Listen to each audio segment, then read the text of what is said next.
sepse synimi ishte që ne të zhdukim ata për panovra ushtarë tanë. Shiko, me 11 maj kanë hyrë një repart i forcave serbe në Shqipëri, në një front rreth 4 km dhe ka hyrë rreth 2 km 100 metra në thellësi të Shqipërisë. Në Qafmorin, në Tropoj. Po, ku është kufinit është? Po, me në kufir kanë hyrë ata. Dhe mendoj që nuk kanë qenë ushtarë. Këta. Kanë qenë kështu nga këta shamizest që ishën ata paramilitar. Ose kanë qenë të përzierë. Por ka pas shumë nga këta me shamizesa. Që i kam parë vetëm. Dhe ata kanë hyrë me një synim. Jo për të pushtuar Shqipëri, se nuk mund të pushtuar Shqipëri, se s'pushtuar Shqipëria me i batalion ushtarës.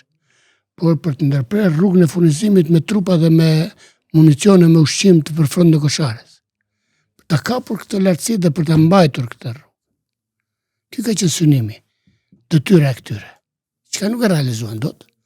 Sa ata me datën 12-13, pastaj si rrjedhoje kundër përgjigjes që u dha nga forcat e ushtrisë shqiptare, ata u likuiduan thojse gjithçka, domethënë, dhe ju mbajt gjithçka kishin me vete e u mbajtëm atyne.